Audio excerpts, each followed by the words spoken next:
ஆண்டவருடைய பரிசுத்த நாமம் மகிமைப்படுவதாக. தொடர்ந்து சபையினுடைய எல்லா ஊழியங்களுக்காக ஜெபியுங்கள். நம்முடைய இந்த 21 நாள் தொடர்ந்து தேவ சமூகத்திலே கூடி வர ஜெபிக்க கர்த்தர் நமக்கு கிருபை செய்திருக்கிறார். இன்னும் இருக்கிற இந்த 2-3 நாட்களும் தொடர்ந்து வந்து ஜெபியுங்கள். கர்த்தர் பெரிய காரியங்களை செய்வார். அல்லேலூயா. எல்லா ஊழியங்களையும் சபை மக்களையும் ஒவ்வொரு நாளும் ஞாபகத்தில் வைத்து நாம் ஜெபிக்கிற போது கர்த்தர் மெய்யாகவே நம்மை ஆசீர்வதிக்கிறவராக இருக்கிறார். என்னோடு கூட எரேமியா தீர்க்கதரிசன புத்தகம் 8ஆம் அதிகாரம் 22வது வசனத்தை ஒருவர் வாசியுங்கள். கீலேயாத்திலே பிசின் தைலம் இல்லையோ, ரண வைத்தியனும் இல்லையோ, பின்ன ஏன் என் ஜனமாகிய குமாரத்தி சொஸ்தமடையாமல் போனாள்? ஆண்டவருக்கு மகிமுண்டாகட்டும். எரேமியா தீர்க்கதரிசி இங்கே பேசுகிற போது, கீலேயாத்திலே பிசின் தைலம் இல்லையோ, ரணவைத்தியனும் இல்லையோ, பின்னை ஏன் என் ஜனமாகிய குமாரத்தி சொஸ்தமடையாமல் போனாள் என்று சொல்லி ஒரு கேள்வியை வைக்கிறதை பார்க்கிறோம். ஆண்டவருக்கு மகிமுண்டாகட்டும். கீலேயாத்தின் பிசின் தைலம் ஒரு குணமாக்குகிற ஒன்றாக கருதப்படுகிற போது, கீலேயாத்திலே பிசின் தைலம் இருக்கிறது, கீலேயாத்திலே ரணவைத்தியன் இருக்கிறான். ஆனாலும் ஜனங்கள் என்ன செய்யப்படவில்லையா? குணமாக்கப்படாத போது, ஏன் இந்த குணமாக்குதல் நடைபெறவில்லை என்று சொல்லுகிற போது, எரேமியா தொடர்ந்து தன்னுடைய புத்தகத்திலே பேசுகிறதெல்லாம் ஒன்றே ஒன்றுதான். தேவ பிள்ளைகள் தேவனை மறந்து, இஸ்ரவேலர் தேவனை மறந்து, தேவனை விட்டு விலகி தேவன் அல்லாதவைகளை பணிந்து கொண்ட போது பாடுகளுக்கு மேல் பாடுகள் வருகிறது, உபத்திரவங்களுக்கு மேல் உபத்திரவங்கள், எல்லா பக்கத்திலும் அவர்கள் நெருக்கப்பட்டு கொண்டு இருக்கிற போது எரேமியா தொடர்ந்து அவர்களோடு கூட பேசுகிறான், நீங்கள் தேவனிடத்திலே கடந்து வாருங்கள். ஆனா சூழல்களை நீங்கள் பார்க்கிற போது இஸ்ரவேலர்கள் என்ன செய்தார்களா? தொடர்ந்து அந்த பாவங்களிலே நிலைத்திருந்தார்கள். தொடர்ந்து தேவனுக்கு விரோதமான காரியங்களை செய்து கொண்டு இருக்கிறார்கள். எரேமியா எச்சரித்து கொண்டே இருக்கிறான், ஒரு நாள் வரும் சிறையிருப்புக்குள்ளாய் போய்விடுவீர்கள், ஒரு நாள் வரும் ஒன்றும் உங்களை என்ன செய்யாது, உங்களை மீட்டெடுக்க முடியாமல் போய்விடும். தொடர்ந்து தேவ சமூகத்திலே எரேமியா எச்சரித்து கொண்டே இருக்கிற போது, ஆனா ஜனங்கள் என்னன்னு சொன்னா அந்த எச்சரிப்பின் சத்தத்துக்கு செவிகொடாமலே போகிறார்கள். ஒவ்வொரு நாளும் அன்றைய சூழல்களை பார்க்கிற போது ஜனங்கள் பாருங்க, ஒன்று போராடி கொண்டு இருக்கிறார்கள், இன்னொரு புறத்துல சத்துரு அவர்களை வஞ்சித்து கொண்டே இருந்தான். 8ஆம் அதிகாரம் 11வது வசனம் சொல்லுகிறது, சமாதானம் இல்லாதிருந்தும் சமாதானம் என்று சொல்லி என் ஜனமாகிய குமாரத்தின் காயங்களை மேற்பூச்சாய் குணமாக்குகிறார்கள். சும்மா அப்படியே மேல என்ன செய்யப்பட்டிருக்கிறதா, அப்படியே மருந்து பூசுகிறது போல. ஆண்டவர் சொன்னார், உலகம் தரக்கூடாத சமாதானத்தை நான் உங்களுக்கு தருவேன். ஆனா இன்னைக்கு ஜனங்கள் என்ன சொன்னா உலகத்தின் சமாதானத்தை தேடி ஓடுகிறார்கள். உலகம் தருகிற சமாதானம், உலகம் தருகிற சந்தோஷம், உலகம் தருகிற அந்த மகிழ்ச்சியை தேடி ஓடுகிறபடினாலே இங்க என்னன்னு சொன்னா அவர்கள் மனமாற்றம் அடையவில்லை. தேவன் எதிர்பார்க்கிறார் ஒரு மாற்றப்பட்ட ஒரு வாழ்க்கை, புதிதாக்கப்பட்ட ஒரு மனுஷன். ஆனா இன்றைக்கு சூழல்கள் பார்க்கிற போது அவர்கள் என்ன செய்து கொண்டு இருக்கிறார்களா? தொடர்ந்து தேவனுக்கு விரோதமாய் காரியமாற்றுகிறார்கள், தேவனை விட்டு விலகி நடக்கிறார்கள், தேவனுக்கு பிரியமில்லாதவைகளை செய்து கொண்டு இருக்கிற போது இந்த பாடுகளும் உபத்திரவங்களும் கடந்து வருகிறது. வேதனைகள் வழிகள் அவர்களோடு கூட கடந்து வருகிற போது கர்த்தருக்கு மகிமை உண்டான்னு பாருங்க. நம்முடைய வாழ்வு இப்படித்தான். அநேக நேரங்களிலே பாடுகளுக்குள் போகிறோம், வேதனைகளுக்குள் போகிறோம், குறைவுகளுக்குள் போகிறோம். அவைகளிலே இருக்கிற போது நாம் என்ன நினைக்கிறோம் சொன்னா, ஏன் கர்த்தர் எனக்கு உதவி செய்யவில்லை? எரேமியா 8:19 அந்த ஜனங்கள் சொன்னார்கள், இதோ சீயோனிலே கர்த்தர் இல்லையோ, அதில் ராஜா இல்லையோ. பாருங்க, அவங்க சொல்றாங்க, அவங்க கூப்பிடுகிற சத்தம். ஆண்டவர் சொல்லுகிறாரு, இஸ்ரவேலிலே தேவன் இல்லையோ, எங்கள் ஆண்டவர் எங்களுக்கு உதவி செய்கிறதுக்கு இல்லையோ, எங்களுக்கு விடுதலை தருகிறதுக்கு அல்லது எங்களை குணமாக்குறதற்கு இல்லையோ என்று சொல்லி அவர்கள் என்ன செய்கிறார்களா? தொடர்ந்து கூப்பிடுகிற ஒரு சத்தம். ஆண்டவர் சொல்லுகிறார், தூரதேசத்திலிருந்து ஏன் சொன்னா தேவ ஜனங்கள் தேவனை விட்டு விலகி நடக்கிற போது எரேமியா சொல்லுகிறான், பாபிலோனுக்குள்ளாக ஒரு நாள் சிறைபிடிக்கப்பட்டு போவீர்கள், அதற்குள் நீங்கள் என்ன செய்யுங்கள், தேவனிடத்திலே திரும்பி வாருங்கள் என்று சொல்லுகிறான். ஆனா அந்த ஜனங்கள் என்ன செய்தார்களா, அதே வாழ்க்கைக்குள்ளாய் கடந்து போகிறார்கள்.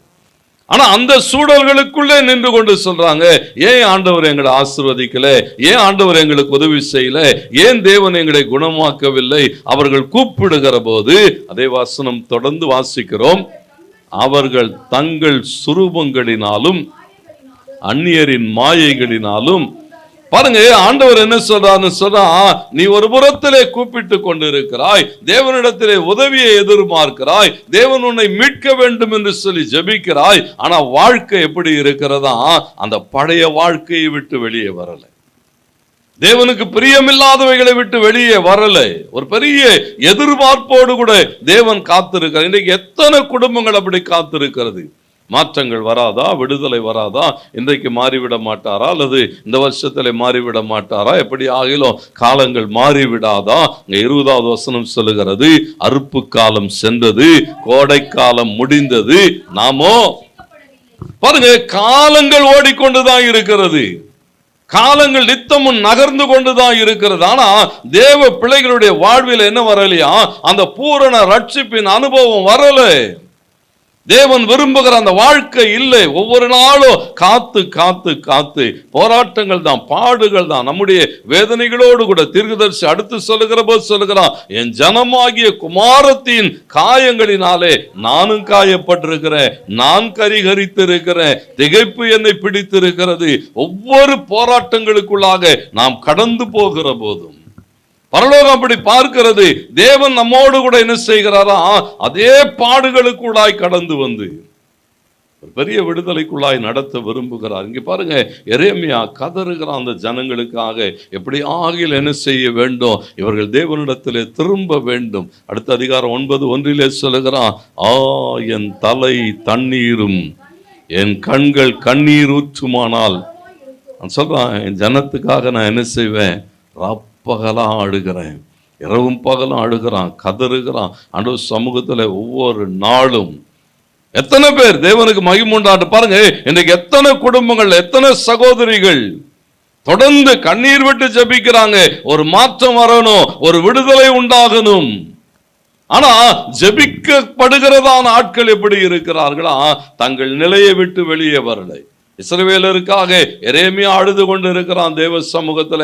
எரேமியா போய் சொல்லுகிறான், ஆண்டவரே இவைகளெல்லாம் இருக்கிறதப்பா, ஒரு விசை கூட எங்களை மன்னியும். எரேமியா 14:7 பாருங்க, எரேமியா சொல்லுகிறான், கர்த்தாவே எங்கள் அக்கிரமங்கள் எங்களுக்கு விரோதமாக சாட்சியிட்டாலும் உம்முடைய நாமத்தின் நிமித்தம் கிருபை செய்யும், எங்கள் சீர்கேடுகள் மிகுதியாக இருந்தாலும் ஆண்டவரே கொஞ்சம் எங்களுக்கு என்ன செய்யுங்க, ஆண்டவரே உதவி செய்யுங்க. நமக்கு விரோதமாய் பாவம் செய்திருக்கிறோம், அக்கிரமம் செய்திருக்கிறோம், தொடர்ந்து ஜெபித்து கொண்டு இருக்கிறோம். அந்த அதிகாரத்தெல்லாம் நீங்க வாசிங்கன்னா தேவ சமூகத்தில் உட்கார்ந்து கதறி கதறி அழுது ஜெபிக்கிற, ஆண்டவரே எங்கள் தப்பிதங்கள், குற்றங்கள், மீறுதல்கள் எல்லாவற்றையும் மன்னியும். 11வது வசனத்தில் ஆண்டவர் சொன்னார், கர்த்தர் என்னை நோக்கி சொன்னாரு, இவனுக்காகலாம் ஜெபம் பண்ணாத, இவன்லாம் நல்லா இருக்கணும்னு ஜெபம் பண்ணாத, இவன்லாம் என்ன இவன் உருப்படுறதுக்கான வாய்ப்பே இல்லைன்னாரு. சொன்னாரு, என்ன சொன்னாலும் இவன் என்ன செய்ய மாட்டான், மனம் திரும்ப மாட்டான், இவன் நல்லா இருந்து என்ன பண்ண போறான், இவனுக்காக என்ன செய்யாத. அப்போ நீங்க யோசிச்சு பாருங்க, எத்தனை இரக்கமுள்ள தேவன் உனக்காக எனக்காக சிலுவையிலே தன்னுடைய கடைசி சொட்டு ரத்தம் வரைக்கும் சிந்தின ஒரு தேவனை பார்க்கிறோம். ஆனா அவருடைய இந்த காரியங்கள் தேவன் பாருங்க, தம்முடைய பிள்ளைகள் தம்மை மறந்து போகிற போது, தம்மை விட்டு வெளியே போகிற போது, தனக்கு விரோதமாய் காரியங்கள் ஆற்றுகிற போது ஆண்டவருக்குள்ளாக அந்த வேதனை, அந்த வலிகள். எரேமியா சொல்றார், இந்த ஜனத்துக்கு நன்மை உண்டாக என்ன செய்யாத. ஆனா எரேமியா தொடர்ந்து ஜெபிக்கிறான். அதுதான் ஆச்சரியம். ஆண்டவரே சொல்லிட்டாரு, ஒன்னும் ஜெபம் பண்ணாத, நான் ஜெபத்தெல்லாம் கேட்க மாட்டேன், இவங்களுக்கெல்லாம் உதவி செய்ய மாட்டேன்னு சொன்னதற்கு பிறகும் எரேமியா என்ன செய்கிறதை பார்க்கிறோம், அழுது அழுது அழுது ஜெபிக்கிறான். ஏன்னா ஒரு பெரிய மாற்றங்கள் வர வேண்டும். தேவன் தம்முடைய பிள்ளைகளை ஆசீர்வதிக்க வேண்டும். இந்த சூழல்கள், நீங்க அந்த 32 அதிகாரம் எல்லாம் வாசிச்சு பார்த்தீங்கன்னா அவர்கள் சிறையிருப்பின் காரியங்களை அவ்வளவா பேசுவான். அப்போ இன்றைக்கு நம்முடைய சூழல்கள் எப்படி இருக்கிறது, கீலேயாத் எப்படி இருக்கிறது, கீலேயாத்தினுடைய காரியங்கள் என்ன? வேதம் முழுவதும் நீங்க கீலேயாத்தை குறித்து வாசிப்பீர்களானால் ஒரு பெரிய ஆசீர்வதிக்கப்பட்ட நகரம், ஆசீர்வதிக்கப்பட்ட பட்டணம், ஒரு பெரிய ஆசீர்வாதத்தினாலே நிரம்பி இருந்த இடம். நீங்க ஆதியாகமம் முழுவதும் அங்கிருந்து வாசிட்டு வந்தீங்கன்னா கீலேயாத்தினுடைய நன்மைகள் பேசப்பட்டிருக்கிறது. அந்த பிசின் தைலத்தை குறித்து பேசப்பட்டிருக்கிறது. யோசுவா ஜனங்களுக்கு தேசத்தை பங்கிடுகிற போது கீலேயாத்தை மனாசேயின் பாதி கோத்திரங்களிலே பிரித்து கொடுக்கிற போது சொன்னா, கீலேயாத்தை கொடுத்தது மாத்திரமல்ல, கீலேயாத்தில் உள்ள ராமோத்தை ஒரு அடைக்கல பட்டணமாக ஏற்படுத்துகிறார்கள். எவ்வளவு பெரிய ஆசீர்வாதமான நிலையிலே இருந்தது. அங்கிருந்து எத்தனை நன்மைகள் வந்து கொண்டு இருந்தது. எவ்வளவு தேவனாலே அவைகள் என்ன செய்யப்பட்டிருந்ததா, தேவ ஜனங்களுக்கு கொடுக்கப்பட்டிருந்தது. அதே மத்தியில் நீங்க வாசிக்கிற போது யோசேப்பை பிடித்து கொண்டு போகிறதான் அந்த இடங்கள். ஆதியாகமம் 37:25 உட்கார்ந்தார்கள். ஏறெடுக்கும் போது இதோ கீலேயாத்திலிருந்து வருகிற இஸ்மவேலருடைய கூட்டத்தை கண்டார்கள். அவர்கள் எகிப்துக்கு கொண்டு போகும்படி கந்தவர்க்கங்களையும் பிசின் தைலத்தையும் வெள்ளை போலத்தையும். பாருங்க, இங்கே போடப்பட்டிருக்கிறது. அந்த பட்டணம் ஆரம்ப காலங்கள் இஸ்மவேலருடைய கைகளிலே இருந்தது. ஒரு பெரிய ஆசீர்வாதம். அந்த கீலேயாத்தின் பிசின் தைலமே ஒரு பெரிய மருந்து பொருள், எக்ஸ்போர்ட் பண்றாங்க. இங்கிருந்து இன்னொரு இடத்துக்கு என்ன செய்யப்படுகிறது, அநேக இடங்கள் அப்படிதான் போடப்பட்டிருக்கிறது. கொண்டு போகிறார்கள், ஒரு வியாபாரம் பண்ணுகிறார்கள். ஒரு பெரிய ஆசீர்வாதமான இருந்த ஒரு நகரம். தேவன் என்ன செய்தாராம், தம்முடைய ஜனங்களுக்கு அதை ஆசீர்வதித்து கொடுத்தார். ஆனா ஜனங்கள் இன்றைக்கு அதை எப்படி வைத்திருக்கிறார்கள்? ஓசியா 6:8 சொல்லுகிற போது ஓசியா சொல்லுகிறார், கீலேயாத் எப்படி இருக்கிறதா, அது அப்படியே ஒரு அக்கிரமமான ஒரு ஸ்தலம்னு சொல்றான். ஏன்னா அந்த ஜனங்கள் அந்த பட்டணத்தை என்ன செய்து விட்டார்களா, அதனுடைய சூழல்களிலே இருந்து, அந்த ஆசீர்வாதமான நிலைமைகளிலிருந்து அவைகளை மாற்றி போட்டு விட்டார்கள் என்று சொல்லுகிறான். அந்த பட்டணம் இன்னைக்கு எப்படி இருக்கிறதுன்னு சொல்லுகிற போது அது அக்கிரமக்காரர்களுடைய பட்டணமாய் மாறிவிட்டது. அங்க ரத்தம் வடிகிற அனுபவங்கள் இருக்கிறது. 12ஆம் அதிகாரம் 11வது வசனத்துல ஓசியா சொல்லுகிற போது சொல்லுகிறான். ஏன்னா அந்த ஜனங்கள் அதை எப்படி மாற்றினார்கள் என்று பேசுகிறான். அப்போ தேவன் இன்றைக்கு என்ன எதிர்பார்க்கிறான்னு சொன்னா, ஒரு ஆசீர்வதிக்கப்பட்ட நிலைமையிலே தேவனாலே தெரிந்து கொள்ளப்பட்ட ஜனங்கள் தான். நீங்களும் நானும் தேவனாலே ஆசீர்வாதமாய் இருக்கும்படி அழைக்கப்பட்டவர்கள் என்று அப்போஸ்தலனாகிய பேதுரு பதிவு செய்கிறார். ஒரு பெரிய ஆசீர்வாதத்திற்கு என்று அழைக்கப்பட்ட ஜனங்கள், அதற்கென்று தெரிந்து கொள்ளப்பட்ட ஜனங்கள், தேவனாலே விலைக்கிரயம் கொடுத்து வாங்கப்பட்ட ஜனங்கள். ஆனா இன்றைக்கு எப்படி இருக்கிறோம்? இன்றைக்கு நம்முடைய சூழல்கள் எப்படி இருக்கிறது? எவைகளுக்கூடாக கடந்து போய் கொண்டு இருக்கிறோம்? ஏன் இத்தனை பாடுகள், ஏன் இத்தனை போராட்டங்கள்? எரேமியா அந்த இஸ்ரவேல் ஜனங்களோடு கூட பேசுகிற போது ஒரே ஒரு கேள்வியை தான் கேட்கிறான். கீலேயாத்திலே பிசின் தைலம் இல்லையோ, ரணவைத்தியனும் இல்லையோ, ஏன் நீங்கள் குணமாகவில்லை? அப்போ இன்னைக்கு நாம் அதை யோசித்து பார்க்க வேண்டாமா? ஏன் இன்னைக்கு என் வாழ்க்கை மாற்றப்படல? ஏன் நான் இன்னும் குணமாக்கப்படல? ஏன் இன்னும் நான் ஆசீர்வதிக்கப்படல? ஏன் இன்னும் என் குடும்பம் இப்படி இருக்கிறது? ஒவ்வொரு நாளும் உட்கார்ந்து நாம் என்ன செய்ய வேண்டி இருக்கிறதா, ஒரு கேள்விகளை கேட்க வேண்டும். மீட்பின் திட்டத்திலே கிறிஸ்து எல்லாவற்றையும் செய்து முடித்ததற்கு பின்னும் இன்றைய காலகட்டங்களிலே தேவ பிள்ளைகள் ஏன் இப்படி இருக்கிறோம்? ஆண்டவருடைய ஜனங்கள் தானே, ஏன் இப்படி ஆசீர்வாதம் இல்லாம, ஏன் இப்படி வியாதிகளோடு, ஏன் இப்படி போராடி கொண்டு இருக்கிறோம்? வேதம் என்ன எதிர்பார்க்குதுன்னு சொன்னா, ஒவ்வொரு நாளும் தேவன் நம்மிடத்துல வந்து யோவான் 5:6 அவர் பேசுகிற போது ஒருவனிடத்துல வந்து பேசுகிறார். ஒரே ஒரு வார்த்தை தான் கேட்டா, சொஸ்தமாக வேண்டும் என்று விரும்புகிறாயா? ஏன்னா நீ குணமாக வேண்டும் என்று அவனுக்கு தெரியும். எங்கே இருக்கிறான்? பெதஸ்தா குளத்தண்டையில படுத்து கிடக்கிறான். 38 வருஷமா வியாதிப்பட்டவனாய் இருக்கிறான். அவனிடத்திலே வந்து ஆண்டவர் ஒரு கேள்வியை கேட்கிறார், நீ சொஸ்தமாக வேண்டும் என்று விரும்புகிறாயா? ஏன்னா தேவன் என்ன செய்கிறது இல்லையா, ஒன்றையும் யார் மேலும் பலவந்தம் படுகிறது இல்லை. ஆசீர்வதிக்கப்பட விரும்புகிறாயா? குணமாக்கப்பட விரும்புகிறாயா? மீட்கப்பட விரும்புகிறாயா? பரிசுத்தமாக்கப்பட விருப்பம் இருந்தா இந்த பிசின் தைலம் என்ன செய்யுமா? உன் வாழ்க்கையை மாற்றும். வேதம் காண்பிக்கிற இந்த பிசின் தைலத்தை சரியாயினோடு கூட நீங்கள் அறிந்து கொள்ளுங்கள். கீலேயாத்திலே ஒரு பிசின் தைலம் இருக்கிறது, அது குணமாக்கும். எப்போ குணமாக்கும்? என்னாகமம் 21:6 வசனத்திலிருந்து வாசிக்கிறோம். என்னாகமத்தின் புத்தகம் 21 அதிகாரம் 6 வசனம். அப்பொழுது கர்த்தர் கொள்ளிவாய் சர்ப்பங்களை ஜனங்களுக்குள்ளே அனுப்பினார், அவைகள் ஜனங்களை கடித்ததினால் இஸ்ரவேலருக்குள்ள அநேகர் என்ன செய்தார்களாம்? பாருங்க, ஏன் இழப்பு வருகிறது, ஏன் போராட்டம் வருகிறதுன்னு சொன்னா இந்த வேத பகுதி சொல்லுகிறது, தேவன் அவர்களை வழி நடத்தி கொண்டு வருகிறார். இஸ்ரவேல் ஜனங்களை தேவன் தான் நடத்தி கொண்டு வருகிறார். வழியின் நிமித்தம் என்ன செய்தார்களாம்? தேவனுக்கும் மோசேக்கும் விரோதமாக முறுமுறுக்கிறதை நாம் பார்க்கிறோம். ஆண்டவருக்கு விரோதமா பேசுறான், ஊழியக்காரனுக்கு விரோதமா பேசுகிறான், நடத்துகிற காரியங்களுக்கு விரோதமா பேசுறான். என்ன ஒரு வாழ்க்கை இது? ஏன் இப்படி எல்லாம் போகுது? எனக்கு மாத்திரம் ஏன் இப்படி? என் குடும்பத்துக்கு மாத்திரம் ஏன் இப்படி? ஏன்னா தேவன் என்ன செய்தாரா? அவர்களை நடத்தி கொண்டு வருகிற போது வழியின் நிமித்தம் மனமடிவடைந்தார்கள் என்று எழுதப்பட்டிருக்கிறது. அநேக நேரங்களில் கர்த்தர் நம்மை நடத்துகிற போது ஆண்டவர் என்ன எதிர்பார்க்கிறான்னு சொன்னா, தேவன் நடத்தட்டும் என்று அவர் கைகளிலே ஒப்பு கொடுத்து என்ன செய்யணுமா? அவரோடு கூட நடக்கிற ஒரு அனுபவம். ஆண்டவர் நடத்தட்டும், தேவன் நடத்தட்டும். அவர் என்னை நடத்துவாரானால் அவர் எப்படி என்னை நடத்துவார்னு சொன்னா, எந்த சூழலிலும் என்னை தனித்திருக்க விட மாட்டார். நீ தண்ணீர்களை கடக்கிற போது உன்னோடு கூட இருப்பேன். ஆறுகளை கடக்கிற போது அது உன்மேல் புரளாது. அக்கினியிலே கடந்து போகிற போது நீ வேகாதிருப்பாய். தேவன் எங்க நடத்தினாலோ கர்த்தருக்குள் மனமகிழ்ச்சியாயிருக்கு. ஆனா இங்கே சொல்லப்பட்டிருக்கிறது, இவர்கள் முறுமுறுக்கிறார்கள். விளைவு என்னன்னு சொன்னா, தேவன் கோபப்படுகிறார், தேவனுடைய கோபம் வெளிப்படுகிறது. இஸ்ரவேலருக்குள்ளாக என்ன வருகிறது சொன்னா, ஒரு பெரிய அழிவு வருகிறது, மரணம் வருகிறது, இழப்பு வருகிறது, குறைவு வருகிறது, போராடுகிறார்கள். இன்னைக்கு நம்ம வாழ்க்கையில கொஞ்சம் யோசிச்சு பார்க்கணும். ஏன் இவ்வளவு பிரச்சனைகள், ஏன் இவ்வளவு குறைவுகள், ஏன் இத்தனை காரியங்கள் சொன்னா, நம்மை நாமே நிதானித்து அறிகிற போது இஸ்ரவேலர்கள் தேவனுக்கு விரோதமாய் பேசின காரியங்கள், அவைகளுக்கு நடுவிலும் இரக்கமுள்ள தேவன் என்ன செய்தாரா? ஒரு பிசின் தைலத்தை கொண்டு வந்து வைத்தார். அவங்களுக்கு ஒரு பிரமாணத்தை வைத்தார். ஆண்டவருக்கு மகிமை உண்டாகட்டும். பாருங்க, அங்கே சொல்லப்பட்ட பிரமாணம் என்ன? ஆண்டவர் மோசேயின் இடத்துல பேசுகிறார், ஒரு கம்பத்தை நட்டு அந்த கம்பத்தின் உச்சியில என்ன செய்ய, இந்த பிசின் தைலத்தை கொண்டு போய் வை, அதை பார்க்கிற எவனும் பிழைத்துக் கொள்ளுவான்.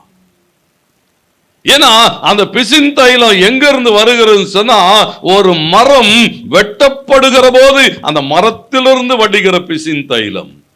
ஒரு மரம் காயப்படுத்தப்படுகிற போது அந்த மரத்திலிருந்து வருகிற அந்த வேதனை இருக்கு பார்த்தீங்களா, அதனுடைய வலிகள் இருக்கு பார்த்தீங்களா, அதுதான் பிசின் தைலமாய் வெளிவருகிறது. மரத்திலே தூக்கப்பட்ட எவனும் சபிக்கப்பட்டவன் என்று எழுதி இருக்கிறபடி கிறிஸ்து உனக்காக எனக்காக மரத்திலே அடிக்கப்பட்ட போது ஒரு பிசின் தைலம் வெளிவருகிறது. ஆண்டவருக்கு மகிமை உண்டாகட்டும். நீ மீட்கப்பட வேண்டுமானால் இங்க ஒரு திட்டம் இங்கே வைக்கப்பட்டிருக்கிறது. ஆண்டவர் ஒரு பிரமாணத்தை கொடுக்கிறார். இந்த பிரமாணத்தின்படி உன்னாலே செய்ய முடியுமானால் நீ என்ன செய்ய முடியும்? பிழைத்துக் கொள்ள முடியும். எந்த சூழலிலே ஆண்டவருக்கு மகிமை உண்டாகட்டும். அங்கே சொல்லப்பட்டிருக்கிறது, அவர்கள் கடிப்பட்டார்கள், மரித்து கொண்டு இருக்கிறார்கள். அவர்களுக்கு கூடாக ஆண்டவர் சொல்லுகிற போது சொல்லுகிறார், இதை செய், இதை நோக்கி பார்க்கிறவன் பிழைத்துக் கொள்ளுவான். அப்போ இந்த அனுபவங்களுக்குள்ள நீங்க கடந்து போகணும்னு சொன்னா, முதல் காரியம் என்னன்னு சொன்னா, அங்கே இருக்கிற இஸ்ரவேலர்களிலே கடிப்பட்டவன் தான் கடிப்பட்டதை உணர்ந்து கொள்ள வேண்டும். ஐயா, போற வழியில பாம்பு கடிச்சிட்டது.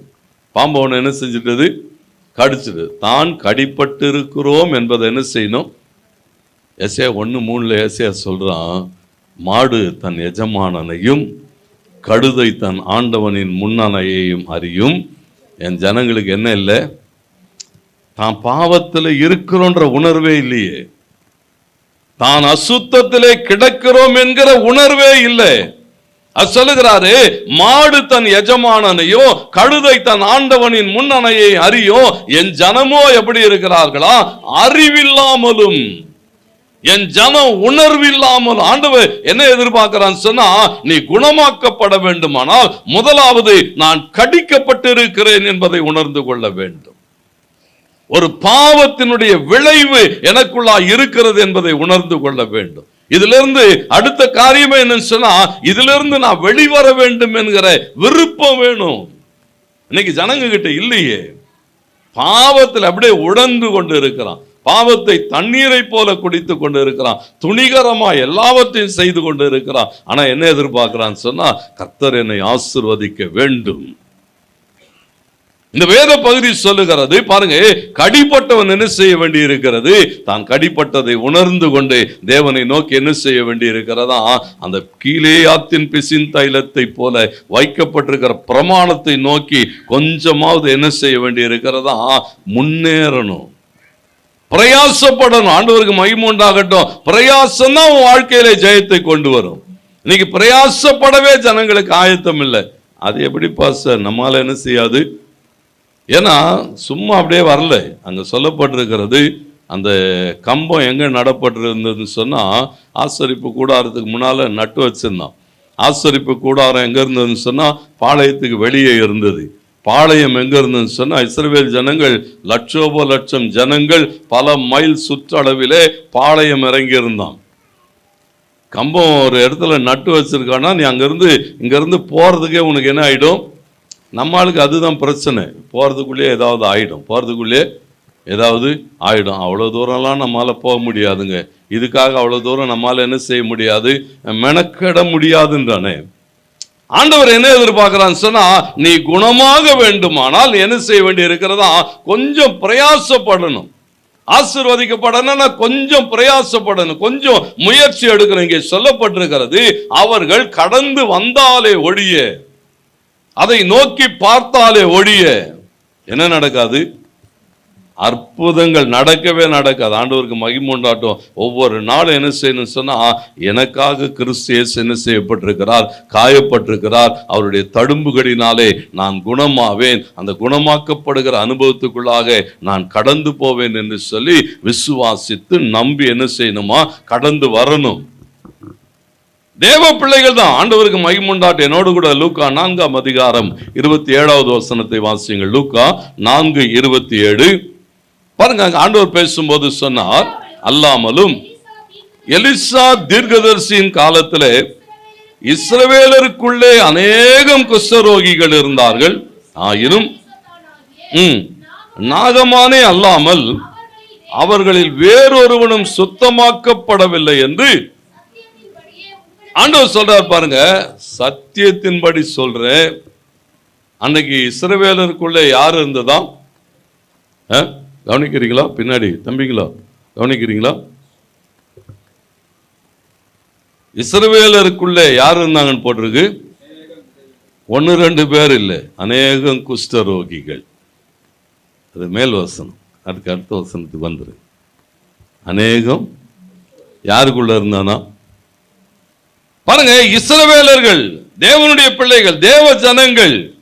யார் குறைவுபட்டிருக்கிறான்? யார் வியாதிப்பட்டிருக்கிறான்? யார் போராடி கொண்டு இருக்கிறான்? யார் தீட்டு உள்ளவனாய் இருக்கிறான்? இஸ்ரவேலர்கள்.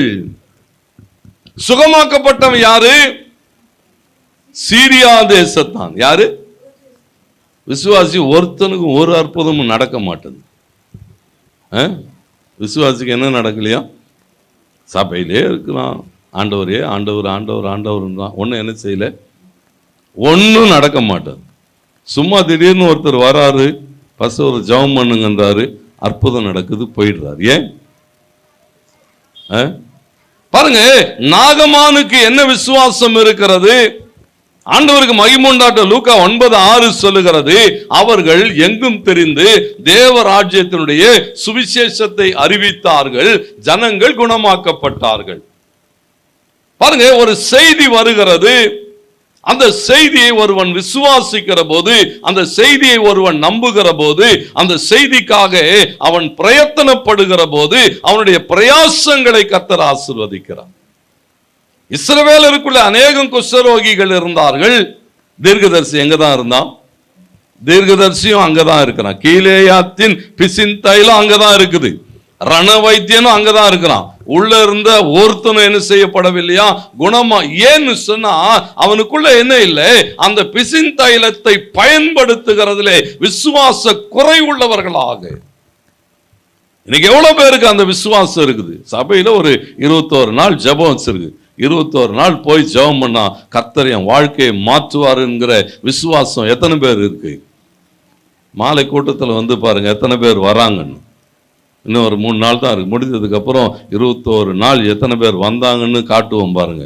அப்ப தெரியும் எத்தனை பேர் இங்க விசுவாசி, எத்தனை பேர் அவிசுவாசின்னு. நமக்கு என்ன இல்லைன்னு சொன்னா நேரம் இல்லை, பிரயாசப்பட முடியாது, அதை நம்ப முடியாது, இந்த வார்த்தைகளை என்ன செய்ய முடியாது, இவைகளோடு கூட கடந்து போக முடியாது. ஆனா என்ன எதிர்பார்க்கிறோம் சொன்னா எனக்கு ஒரு அற்புதம் நடக்கணும். கர்த்தருக்கு மகிமை உண்டாகட்டும். எப்படி நடக்கும்? ஊரெல்லாம் சபையிலிருந்து, நம்ம சபையிலிருந்து வாங்கி போற ஒலிவ எண்ணெயில அற்புதம் நடக்குது. அநேகர் சாட்சி சொல்றாங்க. ஆனா நம்ம ஆளுங்க பாருங்க, சில இடங்களில் போய் பார்க்குறோம், அந்த வாங்கி போன பாட்டல் அப்படியே தான் இருக்குது. அதை பார்த்தா ஏதோ அற்புதம் நடக்கும்னு நினைக்கிறோம். ஆனா கடையில் வாங்கின்னு வர தைல பாட்டில் மாத்திரம் கடைசி வரைக்கும் சொரண்டி காலி பண்ணி வச்சிருக்கோம். ஏன்னா அது என்ன செய்தான், இது என்ன செய்யாது, உங்கள் விசுவாசத்தின்படியே. ஏன்னா பாருங்க இங்க சொல்லுகிறாரு, நாகமான் சீரியா தேசத்திலிருந்து ஒரு செய்தி கேள்விப்படுறான். ஒரு பொம்பளை பிள்ளை சொல்லுது, ஒரு செய்தி சொல்லுது, இஸ்ரவேலுக்கு போனா நீ குணமாயிடும்னு. அங்க இருந்து புறப்பட்டு வரான். பக்கத்துல தான் ஒருத்தர் இருக்கிறான், இங்க ஒரு தீர்க்கதரிசி இருக்கிறான். அவன் சொல்றதெல்லாம் நடக்கும், எல்லாம் தெரியும். ஆனா என்ன செய்யறது இல்லை, போறது கிடையாது. கர்த்தருக்கு மகிமை உண்டாகட்டும். பாருங்க வேதம் என்ன எதிர்பார்க்குறதுன்னு சொன்னா, கல்வாரி சிலுவையில இயேசு சகலவற்றையும் செய்து முடித்திருக்கிறார். அப்போ அந்த காயங்களினாலே நீ சுகமாக முடியும். எப்ப சுகமாக முடியும்னு சொன்னா நீ கொஞ்சம் பிரயாசப்படணும். தேவன் எதிர்பார்க்கிறவைகளிலே ஆண்டவருக்கு மகிமை உண்டாகட்டும். பாருங்க ஒவ்வொரு நாளும் அந்த பிசின் தைலத்தின் மதிப்பை உணர்ந்து கொள்ளணும். ஆதியாகமம் 43:11 சொல்லுது, இஸ்ரவேல் அங்கே யோசேப்புக்கு ஒரு பரிசு கொடுக்க விரும்புறான். ஒன்று செய்யுங்கள். பாருங்க யோசேப்பு கிட்ட தன்னுடைய குமாரர்களை அனுப்புகிற போது, யோசேப்பை பார்க்க போறீங்க, பரவாயில்ல, தேசத்தின் அதிபதியை பார்க்க போறீங்க.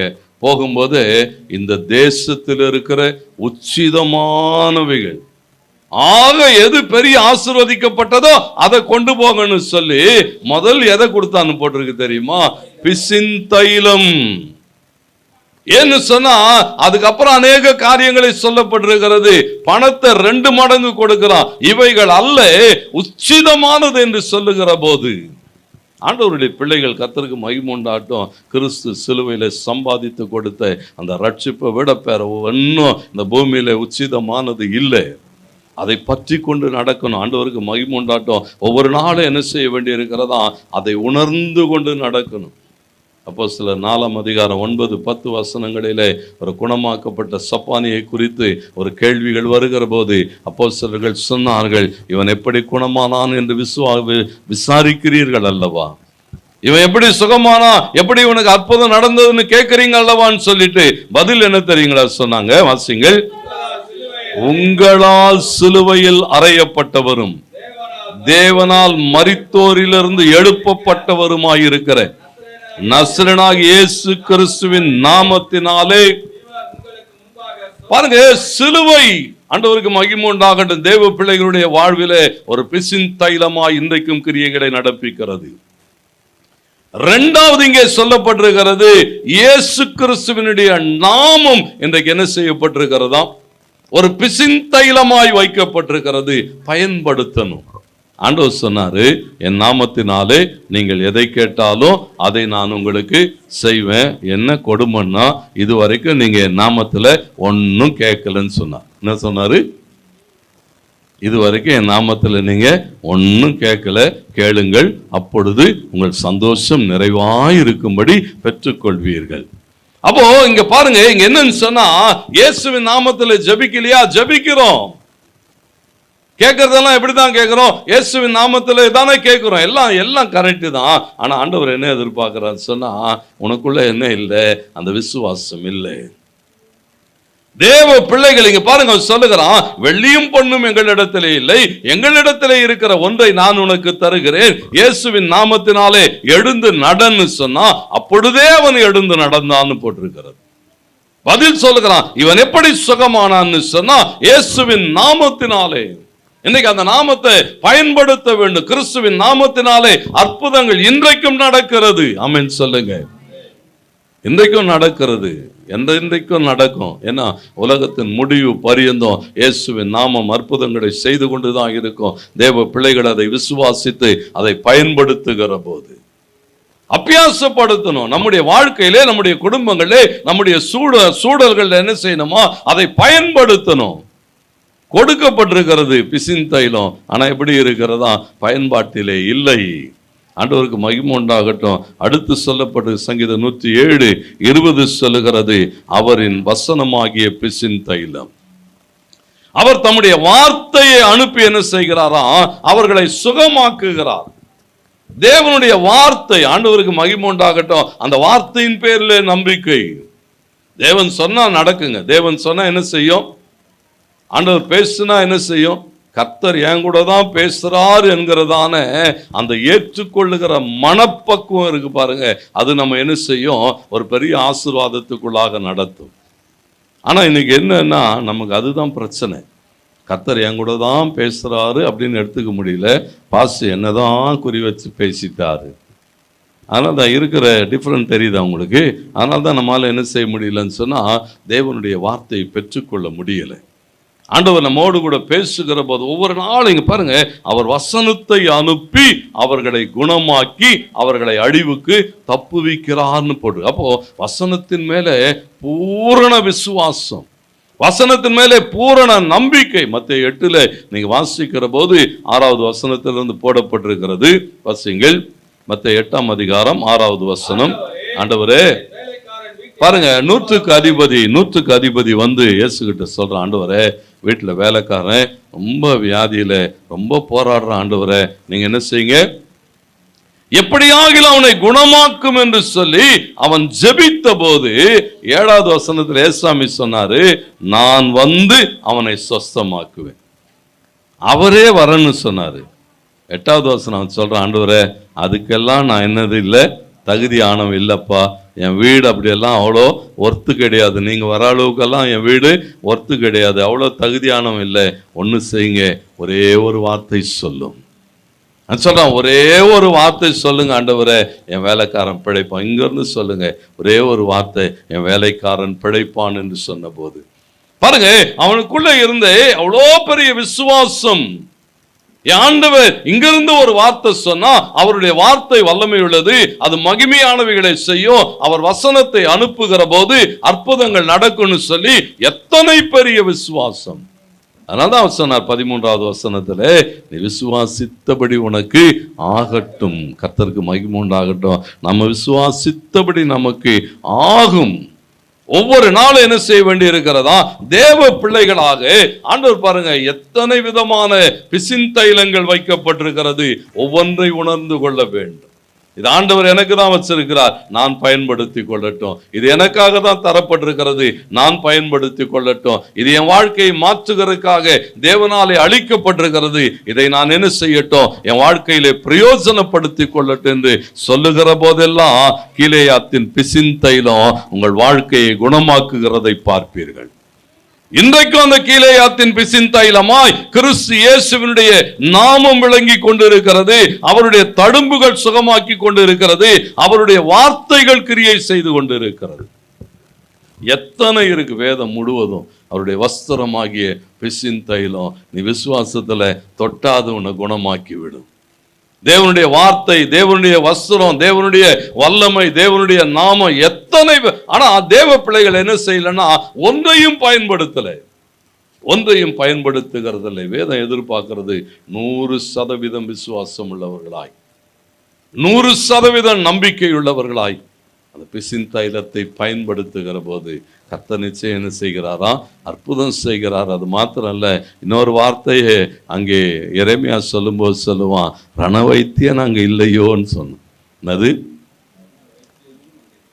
கீலேயாத்தின் பிசின் தைலம் வேறு, ரண வைத்தியன் வேறு. கர்த்தருக்கு மகிமை உண்டாகட்டும். இப்போ ஆண்டவர் என்ன எதிர்பார்க்கிறோன்னு சொன்னா, இதெல்லாம் சரி பண்ணியே ஆகணும், சரிப்படுத்தியே ஆக வேண்டும். தைலம் பூசுகிற அனுபவங்கள்லாம் வேறு, ரண வைத்தியனுடைய அனுபவங்கள் வேறு. எஸ், எங்கே ஓசியால வாசிக்கிறோம், வாசிங்கள். ஓசியா தீர்க்கதரிசன புத்தகம் 6ஆம் அதிகாரம் 1 வசனம். நல்லா கவனிங்க.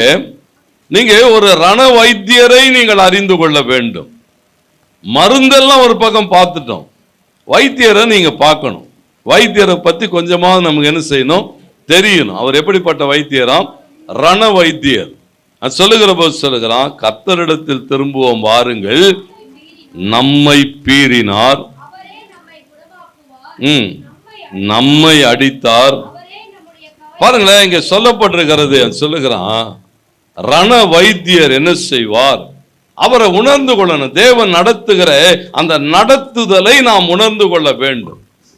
ஏன் என் வாழ்க்கையில் இவ்வளவு பாடுகள், ஏன் இந்த பிரச்சனைகளுக்கூடாக நான் கடந்து போய் கொண்டு இருக்கிறேன்? இவைகளை தாண்டி கர்த்தர் ஒரு பெரிய ஆசீர்வாதத்துக்குள்ள நம்மை நடத்தி கொண்டு போக விரும்புகிறார். உணர்ந்து கொள்ள. நல்லா ஏசாயாவை சொன்ன, மாடு என்ன செய்கிறதா? தன் எஜமானன்னு அவருக்கு தெரியும், அவனுடைய முன்னணை அதுக்கு தெரியும். ஆனா நமக்கு என்ன இல்லை?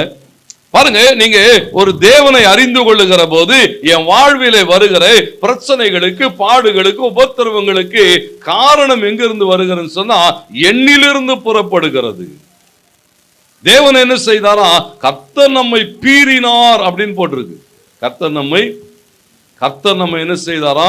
அடித்தார்னு போட்டிருக்கு. ஆண்டவருக்கு மகிமை உண்டாகட்டும். 5வது வசனம் வாசிங்கள். ஆகையால் தீர்க்கதரிசிகளை கொண்டு, பாருங்க சொல்றாரு, இவங்களெல்லாம் என்ன செஞ்சேன்?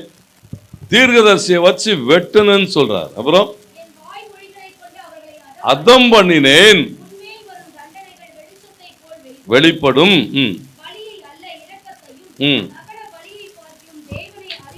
பாருங்களேன், இங்க ஆண்டவர் என்ன எதிர்பார்க்கிறான்னு சொன்னா, ஒவ்வொரு நாளும் தேவ பிள்ளைகளாக தேவனுடைய சமூகத்தில் வருகிற போது ஆண்டவர் எப்படிப்பட்ட காரியங்களை ஆற்றுகிறார், எப்படிப்பட்ட சூழல்களுக்கூடாக நடத்துகிறார்னு சொன்னா, அவர் தம்முடைய ஜனங்களை நடத்துகிறதுல. இப்போ ஏசியா சொல்லுகிற போது நீங்க வாசிக்கிறோம், ஏசியா அந்த 1 அதிகாரம் 7வது வசனம். 1 இருங்க, ஏசியா தீர்க்கதரிசனம் 1 அதிகாரம் அந்த 6வது வசனம் கூட வாசிங்கம்மா. உங்கள் உள்ளங்கால் தொடங்கி உச்சந்தலை மட்டும் அதிலே சுகமே இல்லை, அது காயமும் வீக்கமும் நொதிக்கிற ரணமும் உள்ளது, அது சீழ்பிதுக்கப்படாமலும் கட்டப்படாமலும். பாருங்க, இங்கே தீர்க்கதரிசி சொல்லுகிற போது சொல்லுகிறான், உன் அக்கிரமத்தினால என்ன வந்திருக்கிறதாம்? சுகமே இல்லை. அப்படியும் காயம் இருக்குது, அப்புறம் வீங்கி போயிருக்கு, அப்புறம் அந்த அந்த அந்த வீக்கத்தை பார்த்தா ஏதோ சும்மா சொல்ல முடியல. அது எப்படி இருக்குதான்? நொதிக்கிற ரணம் உள்ளது. நீங்க தொடவே முடியாது. தொட்டா என்ன செய்வோம்? கத்துவம் பாருங்க, உயிர் போற மாதிரி. ஏன்னா என்ன இருக்குது? நொதிக்கிற ரணம் உள்ளது. உள்ள என்ன இருக்குது? சீழ். அப்படியே என்ன செய்து இருக்கிறதா? அப்போ ஆண்டவர் என்ன எதிர்பார்க்கிறான்னு சொன்னா, இது சீழ் நிறைந்து இருக்கிறது, கட்டப்படல, எண்ணெயில ஆற்றப்படல. இப்போ ரண வைத்தியன் என்ன செய்வான்? எரேமியா 8:11 வாசம். உலகம் என்ன செய்யும் சொன்னா, மேல லேசா அப்படி ஏதாவது தடவி நல்லா ஆயிடும் போன்னு சொல்லி அனுப்பிடும். ரண வைத்தியன் கிட்ட போனீங்கன்னா என்ன செய்வாரு? அவனை பிடிச்சிக்கோ, 2 பேர் பிடிச்சிக்கோணும், 2 பேர் அவனை பிடிச்சிக்கோ, அவனை விடாதன்ட்டு. காலில் அடிபட்டு இருந்தா, சீடு வச்சிருந்தா என்ன செய்வாங்க? ரண வைத்தியன் கொஞ்சம் வாரா, நீ கத்த கத்த கதற என்ன செய்வாரு? நசுக்காம விடமாட்டு, நசுக்காம நசுக்கி அது எல்லாவற்றையும். சில நேரங்கள்ல தேவன் அப்படிதான். தேவன் ரண வைத்தியன். நம்ம என்ன செய்யணும்னா, அவர்கிட்ட கொடுத்துடணும். பரவாயில்லையா, நீர் என்ன செய்யும், நான் குணமானா போதும். நசிக்க நம்ம முடியாது, ஓடிடுவோம் பாருங்க. இன்னைக்கு வரைக்கும் ஓடின்னு தான் இருக்கிற. ரணம் என்ன செய்யல? சீழ் பிதுக்கப்படலை. ரணம் என்ன செய்யல? குணமாகலை. இன்னும் கொஞ்ச நாள் ஆக ஆக ஆக என்ன செய்யும்? புறையோடி போனதுக்கு அப்புறம் என்ன நடக்கும்? தேவ பிள்ளைகள் கிட்ட ஆண்டவர் என்ன எதிர்பார்க்கிறான்னு சொன்னா, ஒரு ரணவைத்தியன் கையில உன்னை விட்டு கொடு, அவர் உன்னை நடத்துவார். கொஞ்சம் கடினம் தான், கொஞ்சம் கஷ்டம்தான். 21 நாளும் உபவாசம் வச்சு ஜெபம் இருக்கணும்னா கஷ்டம்தான். காலையிலே சாப்பிட்றான், காலையிலே முடியல, என்னால் அம்மால முடியல, காலையிலே சாப்பிட்றான். அப்புறம் ஒரு நாள் கூட நம்மளால ஒரு வேளை கூட இருக்க முடியல. சாயந்தரம் 21 நாளும் வரணுமா பாஸ்டர்? எங்களை தான் பொறுப்பாக போட்டிருக்கிறீங்களே, அந்த நாள் மாத்திரம் வந்தா போதாதா? இல்லை 21 நாளும் வரணும். போட்ட நாளில் கூட வர முடியல. நம்ம என்ன எதிர்பார்க்குறோன்னு சொன்னால், அந்த ரண வைத்தியன்கிட்ட கொடுக்கறது இல்லை. உட்கார முடியல, கொஞ்ச நேரம் உட்கார முடியல, சபையில் கொஞ்ச நேரம் உட்கார முடியல. ஏன்னா அவனால் என்ன செய்யணும்னா நேரம் கொடுக்க முடியல. ஏன்னா சின்ன சின்ன வலிகளை பொறுத்து கொள்ள முடியாத ஜனங்கள் தேவனுக்காக என்ன செய்யணுமா, விலைக்கரையமாக தங்களை அர்ப்பணிக்க முடியாத ஜனங்கள். கிளையாத்துல ரண வைத்தியன் இருக்கிறார். நீங்க அவர்கிட்ட கொண்டு வந்து கொடுப்பீர்களானால், அங்க ஏசாயா 1:25 சொல்லுது, நான் என் கையை உன்னிடமாய் திருப்பி உன் களிம்பு நீங்க உன்னை சுத்தமாய் புடமிட்டு உன் ஈயத்தை எல்லாம் நீக்குவேன். ஆண்டவருக்கு மகிமை உண்டாட்டம். அவர்கிட்ட கொடுத்துட்டீங்கன்னா அவர் என்ன செய்வாரா? சுத்தமா கிளீன் பண்ணுவார். சுத்தமா என்ன செய்வாரா? ஒன்றும் இல்லாதபடி. 26, 27, 28 வசனங்களை வாசிக்கிற போது, நீங்கள் தேவனுடைய கரங்களிலே கொடுக்கிற போது கர்த்தர் உங்களை எப்படி ஆசீர்வதிக்கிறார் என்று எழுதப்பட்டிருக்கிறது. 28வது வசனம், பாவிகள் துரோகிகள் கர்த்தரை விட்டு விலகுகிறவர்கள் எப்படி அந்த ஆசீர்வாதத்தை இழந்து போகிறார்கள் என்று சொல்லப்பட்டிருக்கு. அப்ப நீ தேவனாலே ஆசீர்வதிக்கப்பட வேணும்னு சொன்னா ரண வைத்தியன் கையில கொடு. சும்மா வாங்க வாங்க வாங்கன்ட்டு டெய்லி கொஞ்சம் என்னது இந்த ஆரஞ்சு கலர் சர்பத் மாதிரி ஏதாவது ஊற்றி கொடுத்துட்டு குடிங்க நல்லாயிடும், இதை போடுங்க நல்லாயிடுன்றவன் என்ன செய்யாது? ஒன்றும் நல்லாவது. மேலே ஏதாவது பூசி பூசி அனுப்பிட்டே இருப்பான், ஒன்றும் நல்லாவது. உலகம் அப்படிதான் செய்யும், ஏசு அப்படி செய்கிறது இல்லை. ஒரு ரண வைத்தியன் அவர் என்ன எதிர்பார்க்கிறான்னு சொன்னா, என் பிள்ளை பூரணமாய் சுகமாக வேண்டும், என் பிள்ளையின் வாழ்வு பூரணமாய் மாற்றப்பட வேண்டும், ஒரு பரிபூரண நன்மை பெறணும் சொன்னா இது சீழ் பிதுக்கித்தான் ஆக வேண்டும். எல்லாவற்றையும் வெளியே எடுக்கணும். காயங்களை கட்டி எண்ணெயினாலே அதை ஆற்றித்தான் ஆக வேண்டும். தேவனுக்கு மகிமை உண்டாட்டம் அவர் செய்கிற போது ஆண்டவர் என்ன செய்வாரா? அப்போ அவர்கிட்ட என்ன செய்யணுமா? கொஞ்சம் ஓசியா 6:1 வாசம், கர்த்தரிடத்துக்கு திரும்புவோம் வாருங்கள். தேவனிடத்தில் நீங்க திரும்பினா எரேமியா 33:6 சொல்லுகிறது, இதோ நான் அவர்களுக்கு ஆரோக்கியமும் சுகமும் வர பண்ணுவேன். பாருங்க அந்த வார்த்தை சொல்லுது, வாசிங்க எரேமியா 33:6. இதோ பாருங்க, இதோ நான் அவர்களுக்கு சௌக்கியமும் ஆரோக்கியமும் வர பண்ணி அவர்களை குணமாக்கி அவர்களுக்கு பரிபூர்ண சமாதானத்தையும் சத்தியத்தையும் வெளிப்படும். நீங்க தேவனிடத்துல வந்துட்டீங்கன்னு சொன்னா அவர் உங்களை என்ன செய்ய மாட்டான்னு சொன்னா அறகுறையாலாம் ஆசீர்வதிக்க மாட்டார். அறகுறையாலாம் என்ன செய்ய மாட்டாரு? ஆண்டவருக்கு மகிமை உண்டாட்டும். குமாரன் உங்களை விடுதலை ஆக்கினால் அது ஃபுல்னஸ். கர்த்தருக்கு மகிமை உண்டாட்டும். பூரணமான, இங்க சொல்றாரு சௌக்கியமும் ஆரோக்கியம் வர பண்ணி அவர்களை குணமாக்குவேன். 7வது வசனம் பாருங்க, சிறையிருப்பை மாற்றுவேன். 8வது வசனம் சொல்றாரு, நான் அவர்களுடைய அக்கிரமத்தை என்ன செய்வேன்? பாருங்க, எல்லா அக்கிரமங்களையும் மன்னிப்பாராம். ஆண்டவருக்கு மகிமை உண்டாகட்டும். தேவனிடத்திலே ஒப்பு கொடுக்கிற போது எல்லாவற்றையும் மன்னித்து, துரோகங்களை மன்னித்து, ஏன்னா அவர் கையில் நீங்கள் ஒப்பு கொடுத்துட்டீங்கன்னா, ஆண்டவரை என்னை நீங்கள் நடத்துங்கப்பா, என்ன ஆனாலும் பரவாயில்ல ஆண்டவரை, நான் உண்மை மாத்திரம் பிடித்து கொள்வேன்னு ஒப்பு கொடுத்துட்டீங்கன்னா அவர் உங்களை குணமாக்குகிறது மாத்திரம் அல்ல, உன் அக்கிரமத்தை மன்னிப்பார், உன் துரோகத்தை மன்னிப்பார், எல்லாவற்றையும் மன்னிப்பார். 14வது வசனம் சொல்லுகிறது, இதோ நாட்கள் வரும் என்று கர்த்தர் சொல்லுகிறார், அப்பொழுது நான் இஸ்ரவேலின் குடும்பத்துக்கும் யூதா குடும்பத்துக்கும் சொன்ன நல் வார்த்தையை நிறைவேற்றுவேன். நீங்க தேவன் கையில கொடுத்துட்டீங்கன்னு சொன்னா நமக்குன்னு அவர் என்னெல்லாம் நல்ல வார்த்தைகளை வாக்கு பண்ணி இருக்கிறாரோ அந்த ஒவ்வொரு வார்த்தை என்ன செய்யுமா நம்முடைய வாழ்வில் நிறைவேறும். ஒன்றே ஒன்றுதான், கிலேயாத்தின் பிசின் தைலத்தை நீங்கள் சரியாய் பயன்படுத்துகிற போது, ரணவைத்தியன் கையிலே உங்களை சரியாய் அர்ப்பணிக்கிற போது ஆச்சரியமான ஆசீர்வாதங்களும் ஆரோக்கியமும் உண்டாகும்.